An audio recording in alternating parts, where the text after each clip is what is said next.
Teleamazonas presenta 24 horas con Belén Merizalde.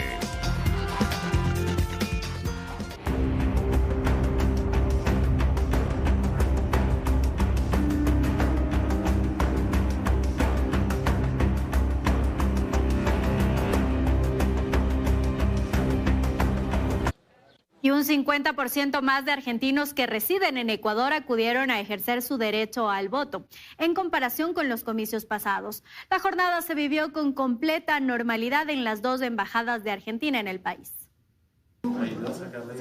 Al menos 450 argentinos residentes en Ecuador ejercieron este domingo su derecho al voto en las embajadas de Quito y Guayaquil, mostrando un 50% más de concurrencia que en años pasados. Han venido más personas y no solo aquí en Ecuador, sino en general en el mundo tenemos unas 451.300 personas registradas para votar. Ha habido, entiendo, un récord en muchas de nuestras representaciones diplomáticas y consulares habilitadas. En Ecuador en total están empadronados 2.600 argentinos, los mismos que en su mayoría están empadronados en Quito, quienes fueron parte de una jornada que se desarrolló con normalidad. Desarrolló una absoluta normalidad y realmente la gente ha mostrado un enorme compromiso democrático. Y bueno, por suerte ha sido una fiesta democrática y han venido muchos argentinos a participar. A esta jornada se la ha denominado histórica por el importante número de votantes en el exterior, a pesar de que el voto allí es opcional. Una situación que incluso se repite en la propia Argentina. El padrón concurrió un 74% de la gente registrada. Para los votantes el proceso fue rápido, aunque quienes ya han vivido en Ecuador por años en estas elecciones, ha habido un mayor número de personas. Me sorprendió porque mucha gente vino a votar, no es lo usual, generalmente en las elecciones hay mucho menos concurrencia de los que vivimos en el extranjero, pero bueno, esta vez se nota que la elección movilizó mucho a la gente. Fue más largo que la anterior vez, de lo que yo recuerdo al menos, creo que hay más gente votando que la anterior vez. Habrá sido como de 15 a 20 minutos más o menos. Es una elección muy fundamental ahora por la crisis económica de Argentina, entonces ya la gente está más predispuesta a votar. Según cuentan, estas elecciones son determinantes, pues la situación de Argentina requiere un gobierno que contemple las necesidades del país en todos sus espectros, y quienes viven en el exterior auguran mejores días para su natal Argentina. Y Venezuela también vivió este domingo una jornada electoral. Hoy se realizaron las elecciones primarias de la oposición para definir al candidato único que enfrentará al presidente Nicolás Maduro en 2024. De acuerdo al más reciente boletín, la liberal María Corina Machado se perfila como ganadora. Expertos estiman que alrededor de 1,5 millones de personas participaron en el proceso de internas organizado por la propia oposición al descartar la asistencia técnica del Consejo Nacional Electoral. Regresamos ahora sí con noticias de nuestro país. La entrega de credenciales para el binomio presidente-vicepresidente ya tiene fecha. Sin embargo, desde el interior del Consejo Nacional Electoral afirman que esta decisión no ha sido socializada en el pleno del organismo. Especialistas aclaran que el calendario electoral ya está establecido y este no sería el momento de modificar esas fechas. La reacción se da luego de que el Consejo Nacional Electoral publicó esta información en donde aclara explícitamente que la entrega de credenciales al binomio presidencial ganador se llevará a cabo el próximo 15 de noviembre. No obstante, al interior del organismo hay dudas, pues esta decisión no habría sido resuelta por todos los miembros del Pleno. No ha sido una decisión del cuerpo colegiado. Es muy respetable el criterio de la señora presidenta, pero hay cosas que tiene que resolver el Pleno del Consejo Nacional Electoral. El consejero José Cabrera aclara que hasta el momento el calendario establecido en este proceso electoral sigue su marcha y que las fechas para la entrega de credenciales a asambleístas y binomio presidencial ya están establecidas. 30 de noviembre, la proclamación de resultados definitivos. Hasta el 8 de diciembre, la entrega de credenciales a asambleístas y el 11 de diciembre la entrega de credenciales al binomio presidencial. José Chalco es constitucionalista y él afirma que cambiar las fechas programadas en este momento no sería acertado. En el registro oficial del Ecuador 317 del 24 de mayo del 2023 está publicado el calendario electoral. ¿Cómo yo modifico un calendario cuando estoy en un proceso electoral? El proceso electoral no ha fenecido. Aclaración que incluso se da luego de que se conociera que el presidente electo Daniel Noboa le habría afirmado al embajador de Ecuador en Colombia, Gonzalo Ortiz, que su investidura estaría prevista para el 20 de noviembre. En este marco también se detalló para cuándo se entregarían las credenciales a los 21 asambleístas provinciales. El martes 24 se entregarán en la mayoría de las delegaciones provinciales. El miércoles 25 se entregará en Guayas, el jueves 26 en Manabí y la provincia de Pichincha se entregará las credenciales en un solo acto conjuntamente con asambleístas nacionales. Hasta el momento, sobre este tema, la presidenta del Consejo Nacional Electoral, Diana Tamain, no se ha pronunciado. Y justamente aún sin fecha de entrega de credenciales a asambleístas electos, dentro de los movimientos políticos se perfila ya a quienes podrían ser las autoridades de la próxima Asamblea Nacional, en la que se elegirán 8 dignidades. Sin un cronograma definitivo, la fecha de posesión de la nueva Asamblea Nacional aún es incierta. Sin embargo, los asambleístas electos avanzan en el diálogo con sus bancadas para definir a quiénes serán las nuevas autoridades legislativas. Y es que solo 2 de las 5 bancadas ya han nombrado a sus jefes de bloque. Una de ellas es Valentina Centeno, del movimiento ADN. Mientras que el exministro del gobierno de Lazo, Patricio Carrillo, sería el que encabezaría la bancada de Construye. Pero ¿cuántas autoridades se debe elegir dentro de la Asamblea? Según el artículo 10 de la Ley de la Función Legislativa, deberá ser un presidente, 2 vicepresidentes y 4 vocales del Consejo de Administración Legislativa, así como la integración de las diferentes comisiones. Y es que con el corto tiempo en funciones de la nueva Asamblea Nacional, a decir de expertos, además de alianzas, las bancadas también deberán buscar perfiles con experiencia. A asambleístas, mujeres y hombres que ya han participado en la asamblea, que tienen experiencia y que pueden dirigir de forma adecuada, ¿no? La experiencia, el conocimiento de las leyes que están pendientes, de los proyectos que están para primer y segundo debate será fundamental. Esto es algo con lo que el asambleísta nacional electo Lucio Gutiérrez concuerda. Además dice que los postulantes deberán cumplir una serie de requisitos. Autoridades, por supuesto, que tengan experiencia, gente que sea intachable en cuanto a sus antecedentes éticos y gente pues que tenga clarísima la visión para trabajar en beneficio de los ecuatorianos y no estar obstruyendo la labor del presidente de la República. Sin embargo, a decir de Adrián Castro, asambleísta electo por Actuemos, habrá perfiles que se tendrán que descartar. Definitivamente ahí no podrán estar ciertas personas que por obvias razones y por su trayecto político, a lo mejor el peso que tienen como figuras públicas, no unen, sino más bien dividen. Entre los nombres que suenan está el de Marcela Holguín, quien fue presidenta de la bancada correísta y primera vicepresidenta en la asamblea ya disuelta. Mientras que otra apuesta correísta podría ser la de Viviana Veloz, quien fue la principal proponente del juicio político de Guillermo Lasso y por ello se convirtió en uno de los rostros más visibles del correísmo. Pierina Correa, al encabezar la lista de asambleístas nacionales, en la lista más votada, presidirá la sesión inaugural, hasta que se definan las principales autoridades.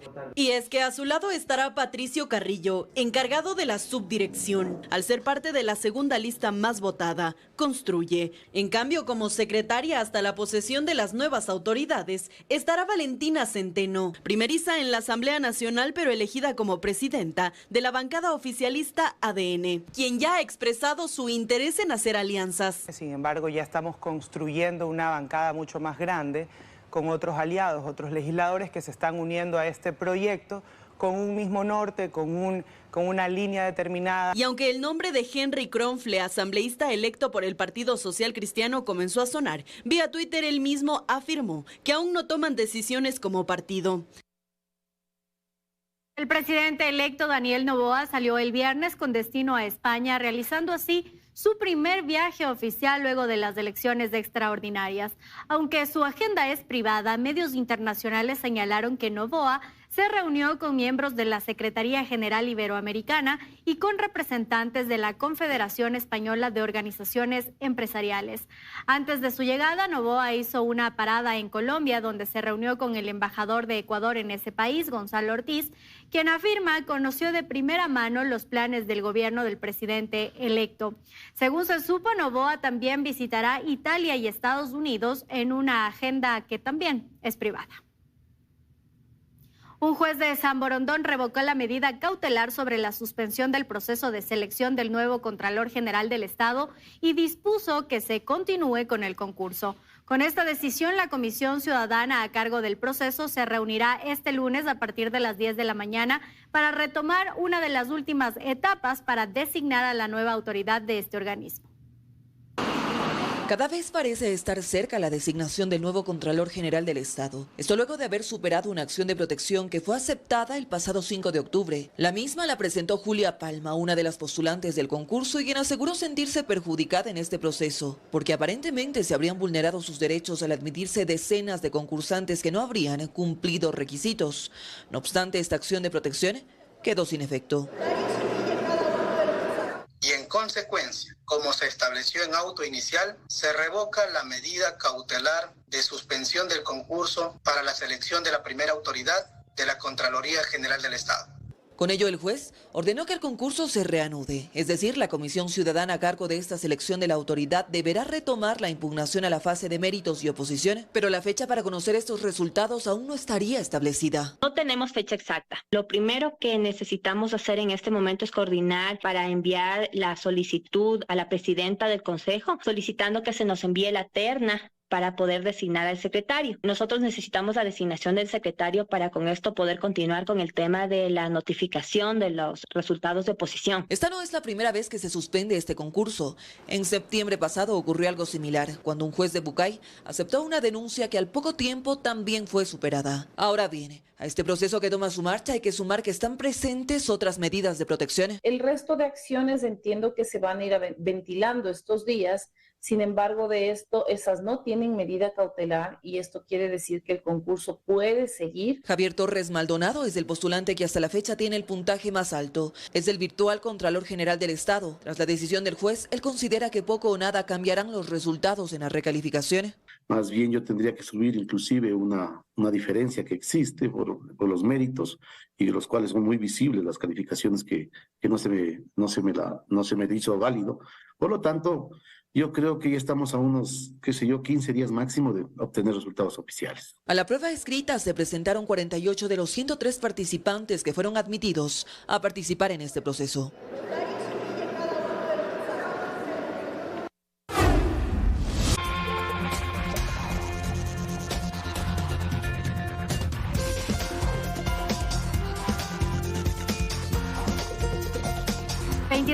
Con 25 minutos seguimos con más. Una fuerte tormenta eléctrica se registró la tarde y noche de este domingo aquí en la capital. Según el INAMI, iniciaron en el sur y valles y se extendieron al centro norte de la capital, donde se reportaron varios cortes de luz por la intensidad de la lluvia. Incluso el partido previsto en la Casa Blanca entre Liga de Quito y Emelec tuvo que ser suspendido a causa del fuerte temporal. Según el INAMI, estas lluvias podrían extenderse hasta la región amazónica y también el norte del litoral. Hasta el 30 de noviembre, el gobierno espera que se pongan de acuerdo trabajadores y empleadores en el Consejo Nacional de Salarios. Caso contrario, fijará el nuevo salario básico para el 2024. Sin embargo, si hasta esa fecha ya se instala el nuevo gobierno, dejarán que sea este el que lo fije. La próxima semana el Consejo Nacional de Salarios tendrá su primera reunión para definir si los integrantes llegan a un acuerdo para el incremento del 2024. Así lo confirma el ministro del Trabajo. Los 8 miembros, 6 de ellos hombres y 2 mujeres, van a reunirse por convocatoria mía en una semana más o menos y empezarán las discusiones, las conversaciones, ojalá Dios mediante un acuerdo, para establecer el salario básico unificado. Pero ¿qué pasa si no se ponen de acuerdo los nuevos representantes del sector empleador y trabajador? La normativa, Código de Trabajo, establece en su artículo 118 que la fecha tope es el 30 de noviembre. Si a aquella fecha el presidente Lasso aún es presidente, nosotros tomaremos la decisión, en tanto en cuanto no hayan llegado a un acuerdo trabajadores y empleadores. Si la fecha es antes o si llegaron a un acuerdo, pues ya no dependerá de nuestro gobierno, sino del próximo gobierno. Considerando el cambio de gobierno, le consultamos al presidente del FUT cuál es su postura. Si no hay acuerdo, para ustedes debería fijarlo este gobierno o el gobierno entrante. Bueno, yo creo que eso ya dependerá de la voluntad que tiene el que se va y el que entra. El que se va obviamente ofreció los $25 cada año y el que entró dijo de que iba a incrementar a 550. El gobierno había prometido incrementar a $500 el salario básico unificado durante los 4 años. Al irse en 3, el incremento para este año podría ser de $25, es decir, podría quedar en $475. Todo depende de los representantes del Consejo y de si se posesiona o no el nuevo gobierno. Ellos deben ponerse de acuerdo. Yo no debo emitir una opinión, salvo que al 30 de noviembre no hubiesen llegado ellos a un acuerdo. El Frente Unitario ha recuperado el espacio del Consejo Nacional del Trabajo y Salarios después de 14 años. Nuestros delegados van a llevar al Consejo es que por lo menos cubra la canasta familiar vital que se habla y que está en $550. Serán 3 las reuniones que tendrá el Consejo en espera del humo blanco, como fecha tope hasta el 30 de noviembre. Los acuerdos comerciales vigentes en Ecuador permiten que productos como el cacao y banano ingresen a mercados internacionales. No obstante, desde el sector bananero y cacaotero se asegura que Ecuador aún tiene negociaciones pendientes para posicionar aún más a estas frutas en el mundo. Ecuador tiene más de 10 acuerdos comerciales vigentes con distintos países. Uno de los últimos es con Corea del Sur. El pasado 10 de octubre se realizó la prefirma de este acuerdo estratégico de cooperación económica, que tiene como objetivo obtener un beneficio arancelario, es decir, que en un periodo máximo de 5 años los productos ecuatorianos de exportación no petroleros ingresen a este país asiático con arancel cero. Pero también existen otros acuerdos relevantes para Ecuador, entre los que constan el Acuerdo de Cartagena, el acuerdo con la Unión Europea, Reino Unido, China y con la Asociación Europea de Libre Comercio EFTA. Estas negociaciones permiten que productos como la pitahaya, el banano, camarón y el cacao ingresen a mercados internacionales de potencia económica mundial. En el caso del banano se espera quintuplicar las exportaciones a Corea del Sur. De entrar en vigor el acuerdo, el tener un 6% menos realmente va a incentivar y a motivar las exportaciones. Actualmente el 30% de las exportaciones de bananeras son para los países de la Unión Europea, el 23% para Rusia, el 10% para Estados Unidos y el 5% para Asia. Desde este sector se asegura que aún quedan pendientes negociaciones para posesionar aún más a esta fruta en el mercado internacional. Japón es otro país realmente que consume, tiene una preferencia por el banano ecuatoriano, pero ese arancel que está distribuido en 2 semestres hace que no sea atractivo para ellos importar el banano ecuatoriano. El sector cacaotero, en cambio, destaca haber incrementado las exportaciones a Japón y China. Y tras la prefirma del acuerdo con Corea del Sur, esperan posesionarse en este mercado asiático de 51 millones de consumidores. Ha sido bastante baja la participación del Ecuador como país con Corea del Sur. Y se reitera que aún quedan acercamientos pendientes con otros socios comerciales importantes. Alianza del Pacífico es una materia pendiente que todavía tiene el Ecuador. Otras de las negociaciones inconclusas de Ecuador es el acuerdo comercial con Estados Unidos. Los emprendedores nacionales plantean puntos claves al nuevo gobierno para generar más fuentes de empleo en el país. Desde la Alianza para el Emprendimiento y la Innovación se considera que se debe tomar medidas de corto y mediano plazo, entre ellas, por ejemplo, ampliar la creación de empresas. Que Ecuador necesita consolidar nuevas empresas que generen empleo, exporten, traigan divisas y en ese proceso llamen a la inversión. Ese es el llamado de microempresarios, emprendedores y artesanos del país a las autoridades que ganaron las elecciones del pasado 15 de octubre. Facilitándose la vida del emprendedor, se crean empresas y se crean empresas, hay empleo. Y si la gente está empleada, son emprendedores e innovadores, está ganando bien, seguramente va a haber menos gente desocupada haciendo cosas ilegales o complicadas. Andrés Zurita es el director ejecutivo de la Alianza para el Emprendimiento e Innovaciones y él explícitamente se refiere a la Ley Orgánica de Emprendimiento que, si bien se aprobó con el fin de facilitar la vida del emprendedor, aún hay temas inconclusos que se deben resolver. Lo primero y más importante es el tema del cierre de empresas. Existe en la Ley de Emprendimiento un capítulo que permite reestructurar una empresa que le ha ido mal para que el emprendedor pueda reemprender. Zurita se refiere a que esta medida en específico le tomaría al gobierno poco tiempo y con ello solventaría parte de los inconvenientes que el país atraviesa. Desde los emprendedores también hacen este llamado al nuevo gobierno. Pero todavía te tardas a veces 2 o 3 meses en constituir una empresa, cuando en otros países lo puedes hacer en menos tiempo. Por otra parte, el tema de los ya conocidos incentivos tributarios, nosotros en la mayor parte de las personas que trabajamos aquí estamos en un rango de edad que todavía inferior a los 30 años. Entonces, la política del primer empleo, que es clave también para poder de esa manera potenciar el tema de la contratación de nueva mano de obra. Jefferson Torres, por ejemplo, es gerente de una empresa que ofrece beneficios a las cooperativas de ahorro y crédito, sobre todo digitalizando procesos financieros. Por ello sabe que iniciar un emprendimiento no es nada fácil, sobre todo por las complicaciones que se le presentan al emprendedor al momento de conseguir fondos. El tema de poder conseguir fondos de maneras comunes mediante una entidad financiera, además, muchas de las veces no es posible. ¿Por qué? Porque la empresa como tal no tiene un récord crediticio. Y poder generar financiamiento a través de créditos o a través de fondos no reembolsables, que es clave y es importante. Eso además que desde este sector se lamenta que en el país, desde el año 2022 no ha habido fondos para emprendedores, pese a existir el fideicomiso y una partida presupuestaria para este fin. Con estos pedidos, los microempresarios y emprendedores buscan que el nuevo gobierno tome acciones urgentes y con ello se creen más fuentes de empleo en el país.